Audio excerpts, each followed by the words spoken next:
what are the top 10 ways to repurpose podcast episodes? And the reason we chose to do this was we don't like to make our brains sweat more than we need to, than is necessary. And it's kind of interesting and fun to see. Maybe it'll generate something that we wouldn't already have thought of. Most hosts never achieve the results they hoped for. They're falling short on listenership and monetization, meaning their message isn't being heard and their show ends up costing them money. This podcast was created to help you grow your listenership and make money while you're at it. Get ready to take notes. Here's your host, Adam Adams. Hey, podcaster. It's your host, Adam Adams, and we are back with Julie Hawley. Woot, woot. How are you, Julie? So happy to be back. It has been far too long, friend. I know. I'm glad you're back. I'm glad you're on the podcast. We tried to record a couple times and random stuff had happened. So it's good to finally be doing this. And I know that the listener wants to hear it as well. So I think you're like the person that people want to hear from the most. In fact, do you want to buy the podcast? I'll sell it to you. You're going to sell, will you sell it to me as at the same price you sold your last podcast? Because I mean, could it be a little more? I don't know. Listener, you need to let us know, how would you value? This is homework for you, listener.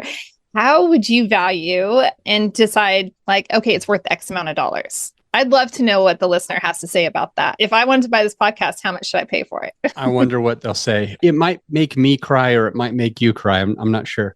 I think it'd probably make both of us cry in some capacity. Let's be real. You had something planned for today. Did you want to talk about for the listener? Okay, I do have something planned, but I also have a bonus planned. Okay. So I have like a little tangent that I think is fun to touch on before we dive into the meat and potatoes. And by the way, podcaster, I'll give you a teaser.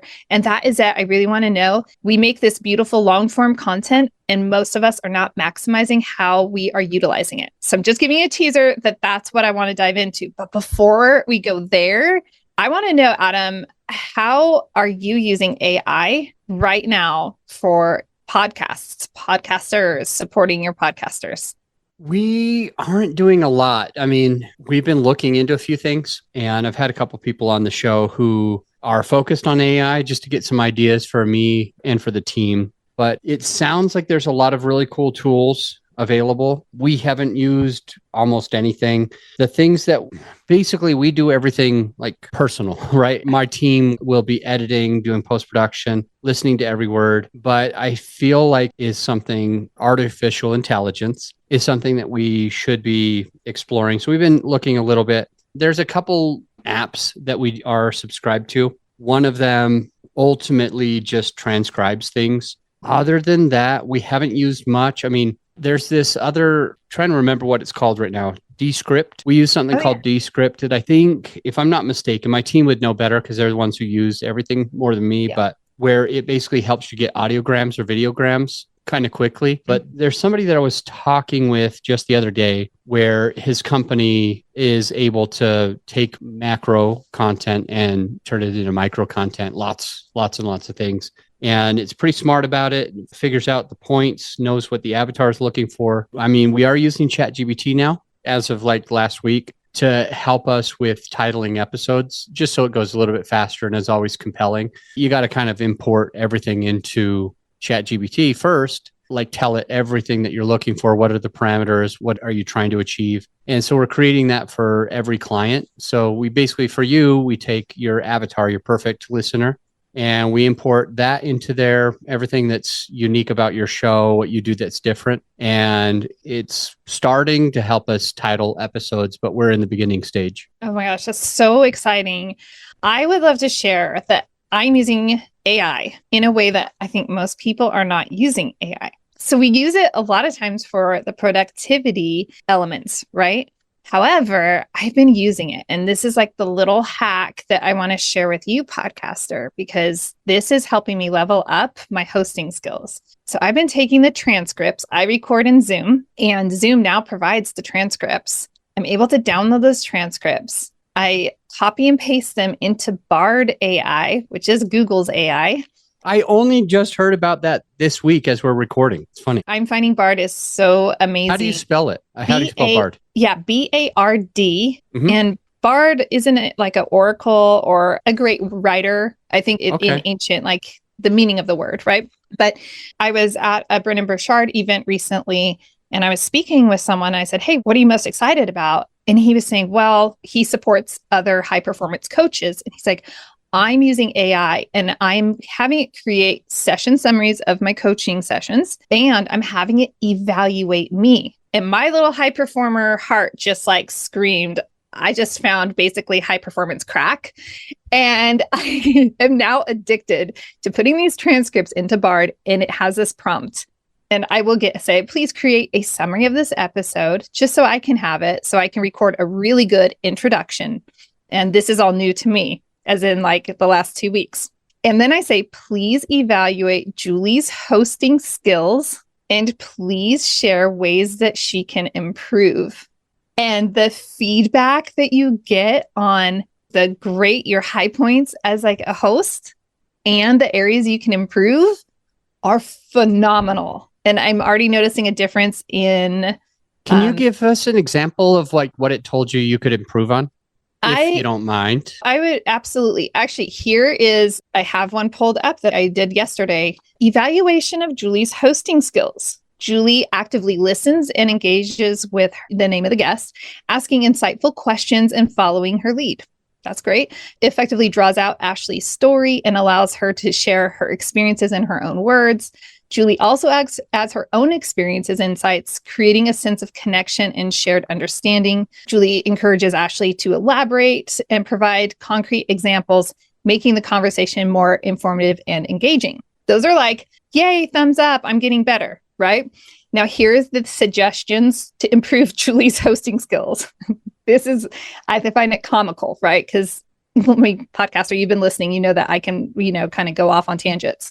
So he says, or Bard AI says, at times, Julie could paraphrase what Ashley has said to ensure understanding and confirm key points. She could ask more open-ended questions to encourage even deeper reflection and sharing from her guest. In some instances, Julie could provide more background information or context for listeners who may not be familiar with specific terms or concepts. And then it gives an overall, she demonstrates strong hosting skills and facilitates captivating and informative conversation. But tell me that feedback like that in the moment, like within 10 minutes of having a podcast recording when it's still fresh in your mind, it's powerful. Yeah, that's great. I like that a lot. Is Bard AI the Google's AI that just came out, I think is what I just heard of. But the person who was using it was talking to it, I think. It was like, hey, what do you see here? And they were drawing. He goes, it looks like a squiggly line. And he goes, okay, wow. Now it's looking like a duck. And so it was seeing whatever he was drawing. And then it was talking about it. And as he was like coloring it, I don't remember, blue, the AI was like, this looks like a blue duck. A blue duck is very rare. The main ducks are these two colors. It's hard to find a blue duck. And then he showed him a rubber duck that was blue. And he goes, oh, well, this kind of looks like a rubber duck. And it just, have you seen that? Is it something that... I haven't, but it honestly... But was it talking to you, or does it talk to you, or is it mostly kind of like written? This is all written. So I put in a prompt, and the information that you receive is only as good as the prompt that you put in. So yeah, the input and output is directly correlated, and it's just all written. However, in ChatGPT, you can mix, because ChatGPT and Dolly are linked together. So you could do graphics and words, copywriting. So interesting. I mean, there's such a menagerie out there. I'm not for or against AI. It's really a mixed bag, in my opinion. But I do know that I get to choose how I use it. It's not going away. And so I'm not going to fight it. And dang, I like that kind of feedback. You know what AI that I'm planning on using? Oh, what is it? We did a little bit of research on it, and it sounds like it's not going to be available to the masses for a while. What it does, though, is it translates your voice into another language. So that way, if you don't know French, you've never spoken French before, you can record your own podcast and then put it into the AI. And instead of it just like translating your words, it translates it and then it speaks it. So, but also in your voice. So you are basically essentially speaking perfect French or perfect Spanish or perfect English or perfect, Mandarin or whatever language. And I'm wanting to stay on the front end of that because whenever it does happen, I want to put the podcast on podcasting. I want to put each of those episodes in. So like I would be able to find a way to serve people in all the countries, for example. Something like that would be really cool. Can you imagine that? I mean, what that will do for podcasting? Whoa, that is mind-blowing. There's already a lot of scary things happening with artificial intelligence. I mean, just to name some things, like people can put faces on naked bodies and things like that and like make it look like somebody in their family or somebody who's like really well known, like what is it called? An actress or something like that. They can make things like that. They're already able to take your voice and make it say other things. So you can just type in something and it'll make your voice. So I think, but I'm not 100% sure what ended up happening. It sounds like even recorded voice is no longer going to be allowed in court because you could just create it. Mm-hmm. So a lot of weird things are happening. Not all of them are good. So that's why I feel like it's such a mixed bag. And sometimes I feel like I'm maybe more the ostrich putting my head in the sand of like, or the kid that's just pulling the covers in like, oh, there's no boogeyman. But I feel so powerless over all of the elements that are the downside to AI. And I feel, like I said, powerless, out of control. So, okay, can't change that. But are we going to have to start trademarking our voices and trademark? I mean, how do you even protect any of it and create authenticity? That is a smart idea. I've never heard anyone suggest that. Boom. Trademarking your voice. That's pretty cool. You heard it here, people.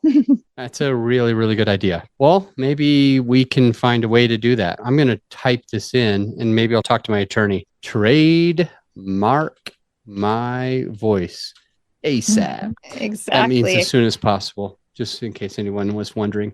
So this is a hack that you've been using, Julie, Bard AI, and it's just to become a better podcast host. So it gives you some of the things that you've improved on, some that you're doing well. And it gives you a couple things that you could improve on still. Like if you go off on tangents too much or interrupt or whatever we might do, it'll allow us to be able to be more successful as podcast hosts. Is there anything else? You kind of talked about long form content and maximizing it. Is there more? Well, okay, so that's where let's pivot this conversation, because this is where I am like, okay, I need Adam to just like extract, let's download everything from your mind on this part, right? And that is, what do we do? You know, I have over 425 episodes of content as a podcaster, right? That's a lot of content. What have I done with it, Adam? I've done nothing. And so sure, I can think of, and it's going to be easier now that we have transcripts. And I can think of the top level, okay, I should have a blog of some sort with every single one of my episodes. I should do that. Like all the things I should do, but what do you think would actually move the needle? What kind of content can we create from all of our long form content that will actually move the needle, change lives, and increase our listenership? I was talking to my team about Grant Cardone, who isn't necessarily my favorite person. I'm not saying he's my least favorite either. He wrote this book called The 10X Rule, and a lot of people suggested it. They said it was good. And I dragged my feet for a long time because I just didn't really know if I wanted to learn from him. Me too. Because I've read other books, but I'm like, it's on the shelf and I haven't read it. Yeah. So I was dragging my feet for a while because I just wasn't sure if it was going to be for me. But I loved it. I thought it was great. And the point of it, or the point that I got out of 10X Rule was that we really ought to be doing everything. You know, we really ought to be trying everything. We really ought to be marketing everywhere. We really ought to be talking to everybody about it. We really ought to be doing 3 episodes a week instead of 1, or 7 instead of 3. We really ought to be putting $50,000 a month into marketing instead of $5 a month into marketing. Whatever it is that could make us grow, we should just do all of it. Now, that is with the caveat to say, like, don't start it all at the same time. Don't grow too fast. Don't stress yourself out. Don't ignore your kids or whatever it is. But thinking about, like, I guess with your question, what are we going to do for more content? What are we going to do with this? Where is it going to go? I would probably try to do a little bit more, maybe utilizing AI for a lot of it. Right. And I'm thinking through like TikTok, for example. There is an argument on 2 different sides. Because one of the things you said, Julie, was and grow our listenership on our podcast. Right. One of the things we could do is get on TikTok. TikTok has been a way that people can grow. You got to be funny, you got to be shareable, and it can eventually grow your brand. It's a little bit different. Like when we think about a podcast, every single episode is about the same. If we get usually about 200 downloads per episode, it's not going to go much more than 500. It's not going to go much less than 50. It's going to stay right in that 200. When we are on TikTok and we usually get 200 views, we might have a day that maybe a million people see it. And it's like, whoa, what happened? We can't really do that on a podcast. Mm-hmm. And so I'm thinking through it and I'm thinking, well, maybe we got to go do the 10X rule. Maybe we got to be everywhere, as many places as possible. When I mentioned there's good and bad, that's because I think that people try to find podcasts on podcast playing platforms. I don't think people's intention when they go to TikTok, for example, I don't think their intention is like, oh, goody, I'm really looking for a podcast. So I'm going to go scroll through like a million different TikToks today, Right. Because that's what ends up happening. But it kind of seems like it goes in the middle. By having a big followership on one platform, kind of help you get a bigger followership on another platform. So as your podcast grows, your Facebook might grow. As your LinkedIn grows, your podcast might grow. As your YouTube grows, your TikTok might grow, and so on. So I wouldn't say that it's the end all be all, like jump on TikTok or jump on this other new app. But I would say that we should be trying to get in other places and we should be trying to have regular content. And if we can utilize AI to support that and move it faster, it is going to help us. So I guess my answer to the question is think of what else you can be doing easily right now. Just think of where else you can be to maximize that content. Is there a friend you can work with? Is there an AI that you can work with to be able to grow another part of your platform to get just more earballs on your podcast eventually? Not all of those people want to listen to podcasts, but percentage of them do. Okay. All right. That's really interesting. So do you think it's worthwhile? I mean, like go around the circle, basically. We have our podcast. It's out on all the podcast platforms. By the way, listener, we got to give a super shout out because the Grow Your Show team just absolutely supported my podcast that went through a really kind of scary undulation where it just contracted. I think you'll probably remember that. I did a minor freak out. I don't know. I felt minor. Maybe it was major and I'm just downplaying it. But I just remember like, oh no, it's happening. And just to see like the support that was offered. And yet I know that it's not just, it's a collaborative effort. I have to do my part also. There are other things that I can do that are also going to help support the growth of the show. And so I'm like, okay, I also have to make sure that I'm staying on point as well. So I was like, okay, should I do the blogs? Should I repurpose? And you touched on this, repurposing the content. There are a lot of AI programs out there that can just break it into clips and add the captions and everything. So I am venturing down a lot of these paths mentally. I just haven't committed. And we all know, like, ultimately comes down to like decide and take action. Yeah. Let me take a quick pause because I want to get back into just how can we maximize long form content. Yes. We're going to do a quick break and we'll be right back. And I think that the listener is going to get a bunch of takeaways for what can I be doing to really utilize the things that I've already spent time on. We'll be right back. Hey, my friend, as you know, this episode is sponsored by my company, growyourshow.com. We want you to be able to have the best tools at your disposal without costing you a whole arm and a leg. So right now you can get a free list of vetted equipment that like mics, mixers, webcams, sound treatment, editing software, everything that you need. I created the whole PDF with direct purchase links just to save you time and money to help it be more convenient for you. So this free PDF will help you skip all the guesswork. If it's on there, it's vetted and approved by yours truly. And if it's not on there, it's probably not worth the money. So go ahead and get yours at growyourshow.com/PDF. Let's get back into the show. Okay, we are back here with Julie Holly. We want to talk about really how to repurpose your podcast episodes, how to take long form content, get the most out of it. I've got a few ideas and Julie had a probably even better idea. And her idea was, hey, I'm going to throw it into AI and get a little bit of help. So we're using Bard right now.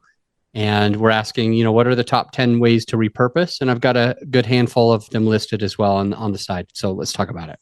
Adam, I really kind of feel like this is like a game show at this point, where it's one of those did AI list yours and you get a point for every single one, right? I kind of feel that way too. I've got 5 things listed off to the side and you're about to get 10. So I'm hoping a couple of them do meet. Okay. You get double points if you have something that AI does not generate. All right. Cool. So again, the prompt I'm putting in, listener, is what are the top 10 ways to repurpose podcast episodes? And the reason we chose to do this was we don't like to make our brains sweat more than we need to, than is necessary. And it's kind of interesting and fun to see. Maybe it'll generate something that we wouldn't already have thought of. So here we go. I feel like the Jeopardy song should be playing right now. I literally started playing that in my head. We don't have enough time. It already do we say generated or propagated 10? What is the right word for that? Generated, maybe. Right, exactly. Okay, I love it. Video podcasts. Okay, if you're not already repurposing content onto YouTube, why not? Okay. Reels, shorts, and TikToks. You spoke about TikToks. I put Reels and shorts in a chat box. All right. Social media posts. Your team does a great job creating social media posts that are great. Blog posts. We talked about this. Audiograms. Did you have that listed? Yep. Yeah, I've got audiograms as one of the little ideas. Real quick. I mean, These are all really, really good. And I think I was just thinking of it a different way. So I'll share a little bit about like how I was thinking of it. I was thinking first and foremost of using, remember when we said 10X rule before the break? That's to do blogs and audiograms and emails and all of these different ideas and TikTok, etc. Stories seem to work. The thought is, hey, if I'm going to already do it, I'm going to try to get on all the platforms. So that's one. The second idea that I had was play to the player. Play to the player, I play apples to apples with my kids or Cards Against Humanity with my friends.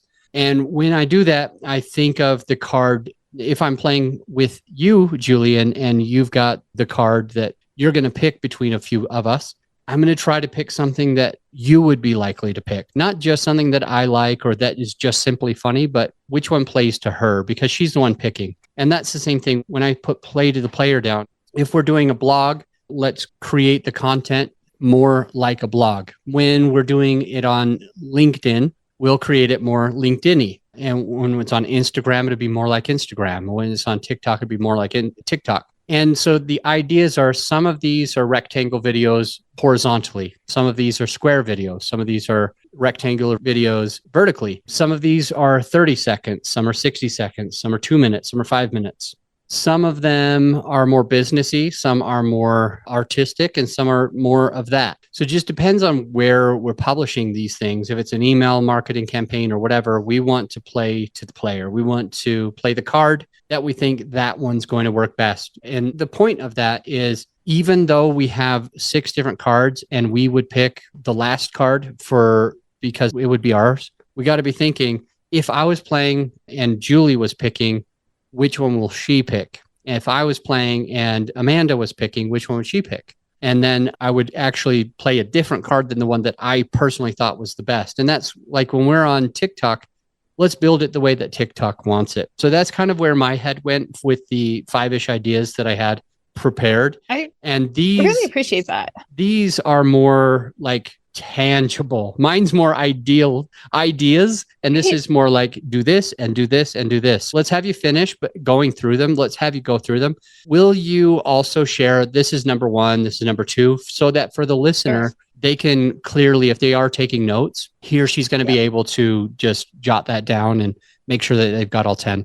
Okay. So let's go ahead and just do quick recap. 1, video podcasts. 2, they lump together Reels, Shorts, and TikToks. 3, social media posts. 4, blog posts. 5, audiograms. So I'm going to pause there and say that's where you and I were operating. And as soon as these last 5 came up, my mind was a little bit blown. Was your mind blown? I was like, I've never thought of those. What? Well, actually, I'm working on number 6 right now. So go ahead and let the listener know. Here we go. Number 6 is ebooks and guides. So you're working on an ebook and guide and you're using your podcast content to create it? Yeah. So I hired a company, a friend of mine, who's also kind of in our space, to listen to what I did is I had my team go in and find every podcast episode that I ever did about monetization.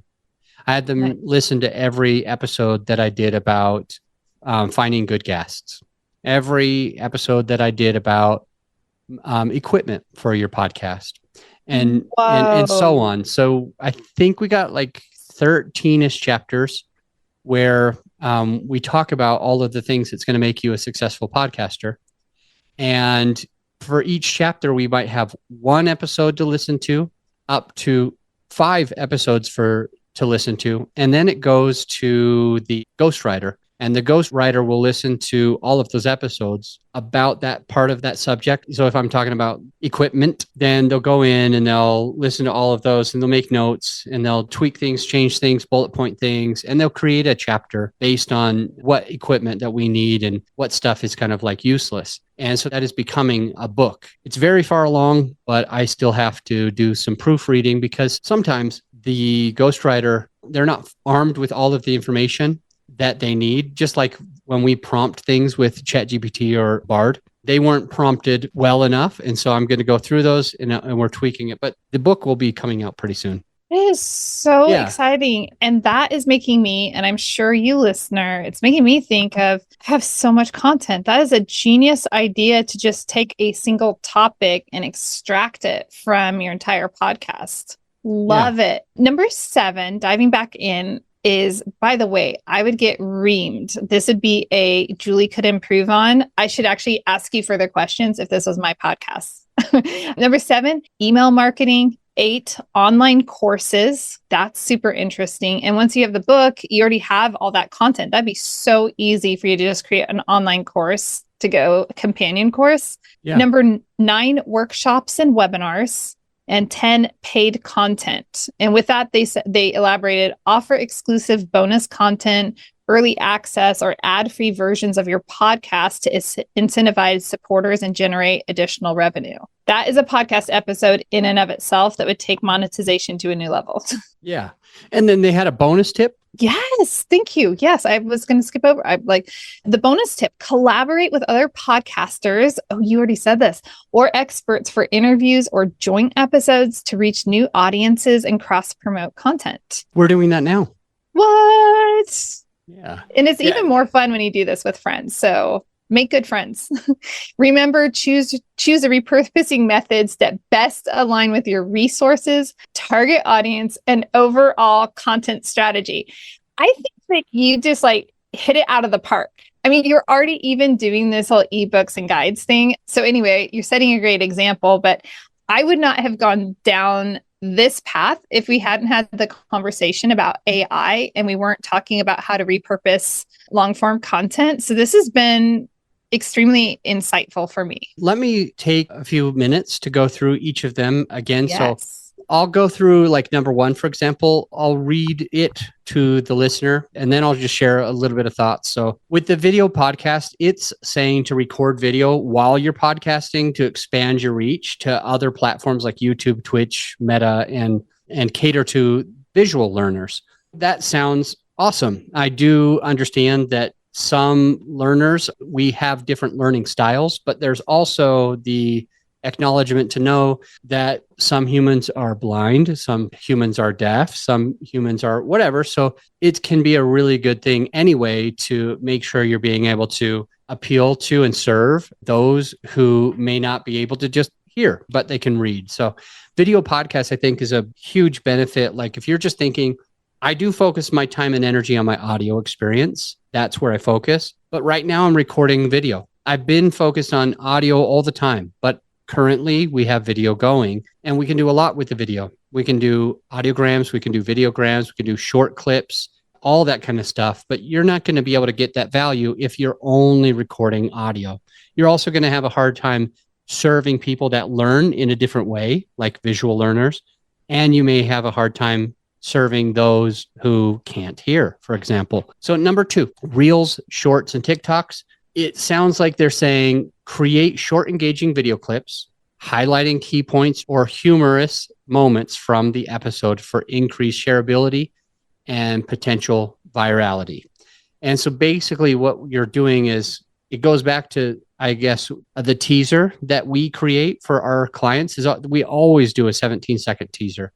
We always take some audio and or video, maybe both, from somewhere in the middle of the episode that we thought as compelling as possible. We create something where we call it an audiogram or a videogram. They are about the same, but these things, these audiograms, videograms, they can be shared in multiple different places.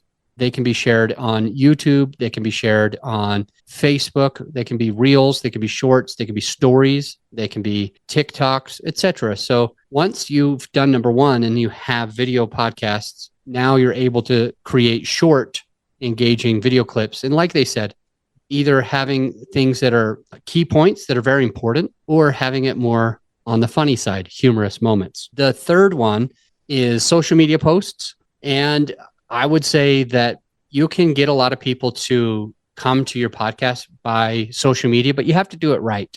Let's read what they have here, and then I'll share some insight. Generate various content like infographics, quotes, polls, and discussions based on the episode to interact with your audience on different platforms. And I actually love their feedback, because the thing that I was going to share is that most people, when they do social media, they're just telling somebody something. They might be begging them to listen to my podcast. They're like, hey, listen to my podcast. I don't have any listeners yet. They may be doing something like that. Or they might be just, I've got a podcast. It's so good. I'm so awesome. What they forget to do is make something engaging. And that's what I like about what Bard came up with, this AI, is they talk about using the infographics and quotes and polls and discussions based on the episode, because you're trying to incorporate the person who's following you on social, and now they're actually engaging. And I think you're not going to get the success unless it's engaging.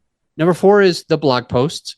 Transcribe the episode, expand key points, share insights included in the audio for a deeper dive into SEO benefit. So Julie is talking about how she could do that, how she is finding out that she could actually have AI really help her with that after pulling the transcript. So this is what she's already doing, and it's going to help her. She just needs to actually make sure she's making those blog posts now that she knows how to do it.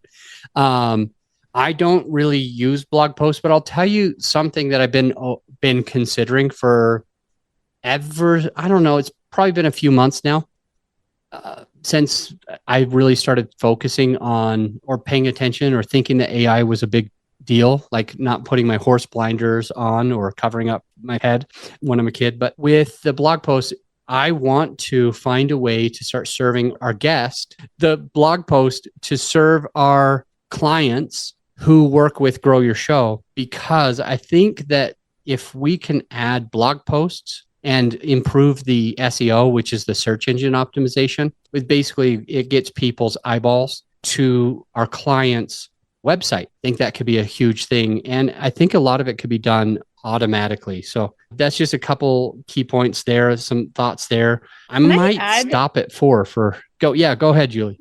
As you were discussing that and just expanding on it, it actually got me thinking, I love LinkedIn as a social platform.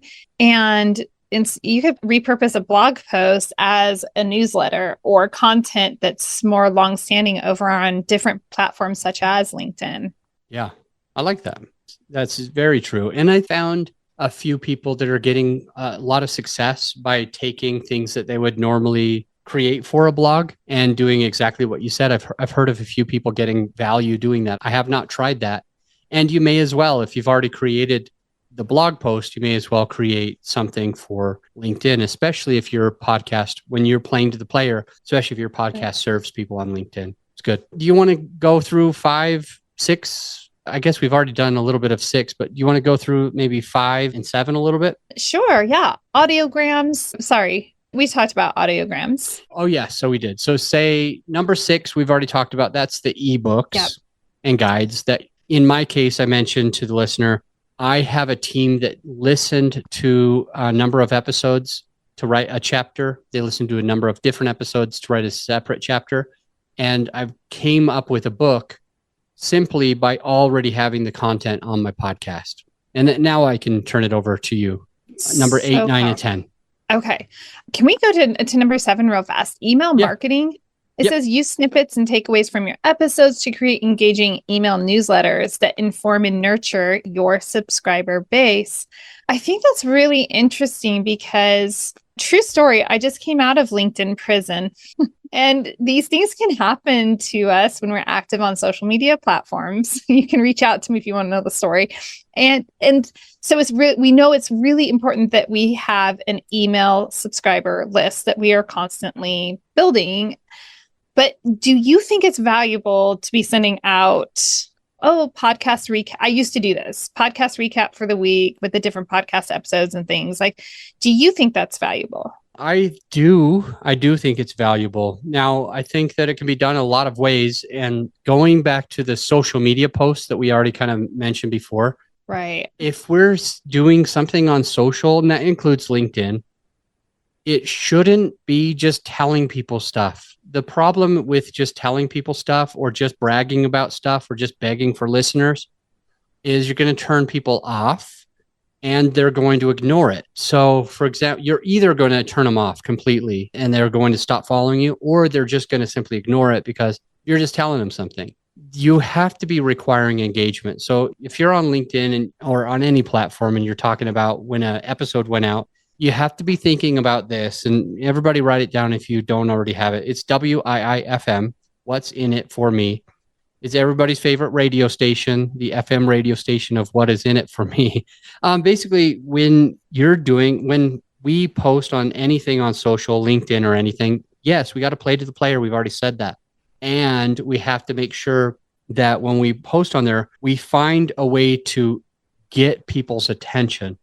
So instead of saying, I've got a podcast, or instead of saying, check out episode whatever, actually say something like, come in with a hook. Start it out by saying, like, are you this person looking to achieve that? This episode could really help you. A couple of takeaways from the episode are, it'll teach you X, Y, and Z. Scroll down to click. Now, that's going to at least help the person who's like, oh, wow, that's perfectly for me. And what I think most people neglect when they, even just by having a podcast, and most people neglect when they're posting anything on social, is getting into the psychographics. Like, what is that person worried about? What keeps them up at night? What are they trying to achieve? What's blocking them from doing it? When we can have that conversation and say, I get you. I know what you're going through. And here's an episode that can get you over that hump. Here's an episode that can get you to the next level. That's when people take action, but it's only after we call them out. So we have to know our avatar, and we have to call out the avatar, basically saying, I know who you are and know what you're going through. I've been there before. I know people that have gone through that. And now they're like, oh, Julie gets me. And we give them the answer that's for them, what's in it for them, instead of just, quote, promoting our podcast, instead of just saying episode 100 came out. And I'm going to go a step further because I think that this could help. When I used to have my meetup group, it ended up being a very well recognized meetup. Meetup headquarters flew me out and everything. The way that I would advertise the events is that this event is unique. This event is different. This event will only happen once. So it's a lot of scarcity. It's a lot of fear of missing out. If I was like all of the other meetup hosts, then I would have said, we meet every month. Come anytime. If you can't make it, just come next month. It's no big deal. But I wasn't like everybody else. Instead, I would say, this event is going to be life-changing. This is what you'll get out of it. This is how much money you'll make because you get out of it. For example, that this wouldn't happen at every single one, but everyone was life-changing. I would say, you need to come to this because X, Y, and Z. You're looking for this. You're going through this, and this one's going to solve those problems. Or you need to come to this because I want to introduce you to somebody. Or you need to come to this because that's where all the fix and flippers are going to be. Or you need to come to this because that's where all these people are going to be, and that's how you make more money. And so I would talk about an episode in terms of, this is the only one like this. And if you miss out, you miss out. So I would say things like, make sure you get your babysitter now. Make sure it's in your calendar now. Block out a couple of hours before and after so you can network with these people, versus just, it's every week or it's every month or it's every quarter. There's nothing exciting about that. We're all so freaking busy that if you were sharing a podcast episode with me on social, or if you were inviting me to your meetup group or whatever, most likely I would say, yeah, it seems pretty good, but I'll do it when I'm not busy. Or if I said, yeah, I'll come to that event, but then my kid was sick, I would be able to justify it and say, oh, it's no big deal. I was planning on going, but there's nothing special about it. I'll just go to the next one. So this at least allowed it to be special each time. And that's kind of the takeaway. When we're making these posts on LinkedIn or whatever, there has to be a reason that it matters to our person. Such a good reminder. And it's so basic. And yeah, I've been joking with my husband, Super Rad Steve. I've been just joking, like, I feel like I just went back to basics and in life. But as we're scaling anything that we're building, I feel like it is repurposing the basics. Kind of like when we were going through school, and the first part of the school year is always review, and you're thinking, we already did this. And yet they hit that refresh, do the review, and then build upon it. And I feel like what got me here won't get me where I want to go. And so the basics really land differently as we grow. And so it's an interesting process. Yeah, I agree. So email marketing, anything else that you had for that? No, I think that that's really interesting because I receive some emails from other podcasters of different platform sizes. Some of them are really substantial platforms, and it's Podcast Roundup. And I really completely agree. It has to really speak to what is in it for them. How is it really going to help them? Yeah. Online courses, that's a really interesting one, which is number 8. Develop in-depth courses based on your platform's theme, offering further learning opportunities and monetization potential. You know what else is really good about that? Yeah, I want to know. Tell me more. So it is repurposing content that you've already done. That makes it easy. So to create these online courses. And when we are trying to serve our listener, think about our listener today. He's a podcaster. She's a podcaster.